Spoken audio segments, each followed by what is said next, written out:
I'm here to talk about the misconceptions about reproductive health and sexuality education. There are a lot of this information na lumalabas no, about reproductive health, sex ed, etc.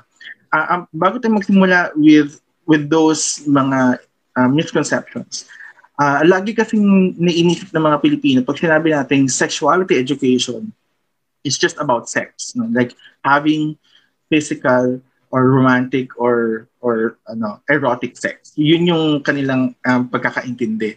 Kasi nga mahilig tayo mag-abbreviate, no? Instead of sexuality education, we just use sex education or sex ed para daw mas madali yung recall. Pero actually, it's not giving us justice in terms of how we want to communicate. So instead of using sex education or sex ed, just use the entire word, sexuality education, because dun pa lang na-address na yung misconceptions ng pagtuturo ng sex sa mga kabataan. Okay? So yun yung isa sa mga pwede natin gawin when we advocate regarding sexuality education. Mamaya yung susunod na speaker, sasabihin niya naman kung ano yung mga proposed na mga topic na kasama ng sexuality education. So marami yan. And meron nang dinevelop ang DepEd at saka meron nang dinevelop ang mga civil society organizations na list ng mga topics na dapat ay pumasok sa sexuality education. So I hope ma-cover din niya mamaya kung ano-ano yung mga topics na yan. Alright, so puntahan na muna natin yung misconceptions. For the longest time, a lot of Filipinos, especially the older ones, have a lot of these misconceptions on reproductive health and sexuality. Kaya patuloy na nagka-campaign kami at ako din patuloy na nagtuturo to adults about sexuality and reproductive health. And isa rin sa mga lagi ko napapansin, yung mga kaalaman nila are really outdated, so hindi na siya backed by science, so hindi na rin siya backed by studies. Pero ito pa rin yung lagi nilang sinasabi, paulit-ulit. So they parrot it, and at the same time, it's being amplified by different institutions of power. So kaya nagkakaroon talaga ng widespread misinformation about reproductive health. So kung meron mang isang malaking fake news sa buong bansa, isa na yung reproductive health and sexuality. So bago po tayo pumunta mismo dun sa mga misconceptions, we would like to talk first about early sexual initiation. So lumalabas muna sa pag-aaral ng UP Population Institute noong 2014 na merong 6.2 million na mga kabataan na nag-engage in sexual activities before marriage. Sa Young Adult Fertility Survey, ginagamit pa rin nila yung term na premarital sex, of which I vehemently oppose. Hindi ko ginagamit yung term na premarital sex. Dahil premarital sex means sex even before marriage. No? So yun yung ibig niya sabihin. Kung 40 years old na ako, pero hindi ba ako kinakasal, premarital sex pa din yun. Diba? If I'm 35, diba? Or even I'm 60, wala naman akong plano magkasal, pero nakikipag-sex pa din ako. So premarital sex pa din siya.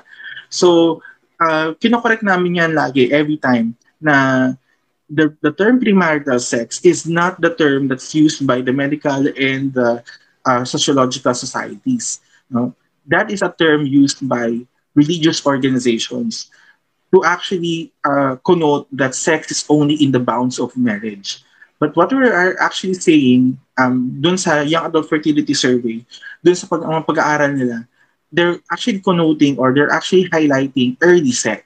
No? So yung pagtalik ng mas maaga dun sa expected na reproductive age. So yun yung ibig nilang sabihin dun. And kaya pinapalitan ko mismo kapag ako nagpe-present, pinapalitan ko yung mga words.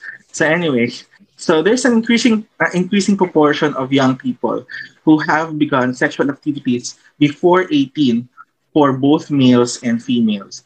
13% in 1994 and 23% in 2013. Now you have to ask the question, 2013's old data na, di ba? 2021 na ngayon. Ano nangyari? Dahil ang Young Adult Fertility Survey ay kinoconduct every 10 years. Ito din yung isa sa mga difficulties in getting information regarding the fertility of young people and information about reproductive health and sexuality. Kasi yung Young Adult Fertility Survey, limited yung funds na meron.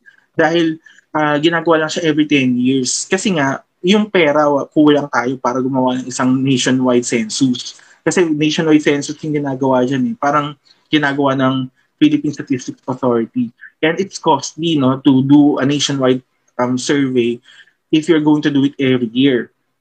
Kaya every 10 years lang siya. So just imagine nyo yung information gap na napoproduce na nagkakaroon tayo dahil sa 10-year gap na yun. Maraming nagbago no, in 10 years. From 2013 to 2021, ang dami na agad mga nagbago.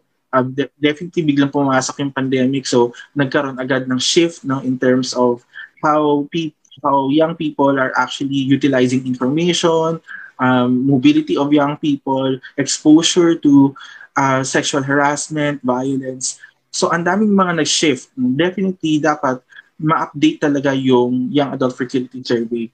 If not, magkaroon dapat siya ng mas regular na application less than 10 years. Siguro mga 5 years, siguro baka better pa yan. Pagdating sa research, mas okay pa yung datos na yan. Pero 10 years, outdated na yan. Kasi halimbawa kung ako ay na-interview noong I was 18, nung next na labas ng Young Adult Fertility Survey, 28 na ako, palabas na ako sa youth bracket.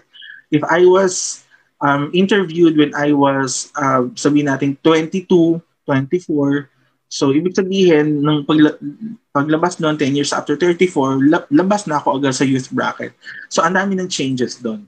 However, trend data that actually came from the Young Adult Fertility Survey showed that may substantial upward shift in the prevalence of early sex debut. So, ibig sabihin, ito po yung unang pakikipag-addict no, ng mga kabataan. From 17.8% in 1994 to 32.2% in 2013. Ibig sabihin, nagkakaroon na ng pagtaas ng porsyento ng mga kabataan na nakikipagtalik. Ngayon, ang tanong is this posing as a grave concern for the Philippines? Well, isa yan sa mga concerns dahil kapag mas maagang nakikipagtalik ang mga kabataan nang hindi nila napoproteksyonan yung kanilang mga sarili, there's a high possibility for them to have unintended pregnancies. And true enough, in the Philippines, the trend of unintended pregnancies are increasing among teenagers. And nag-sound na ng alarm ang Commission on Population and Development na this is now a national social emergency. So mamaya explain pa natin yan, no? Bakit siya magiging social emergency, bakit siya importanteng pag-usapan.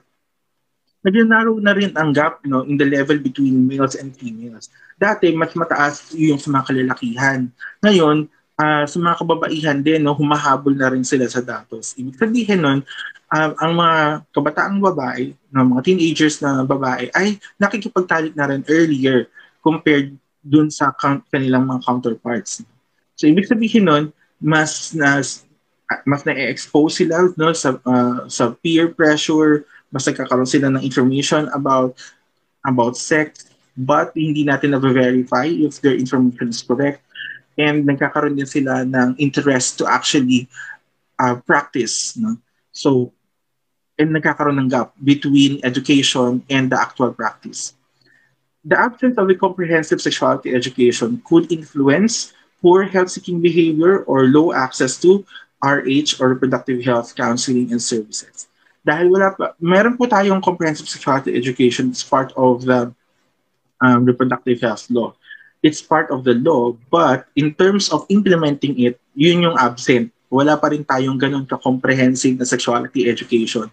Apparently, isa sa mga roadblocks nung bago pa itong si Secretary Briones no, ng DepEd, the previous secretary, vehement din talaga siya na nag-o-oppose ng sexuality education. So, hindi umusad yung sexuality education sa loob ng DepEd kahit na nasa batas na siya. So, hindi siya na-integrate into the curriculum, teachers were not trained. So, definitely, ang daming nag-fall out no, dun sa experiences namin with the discussion with DepEd. So, ito yung isa sa mga sasabihin nating malaking gap talaga pagdating sa reproductive health advocacy.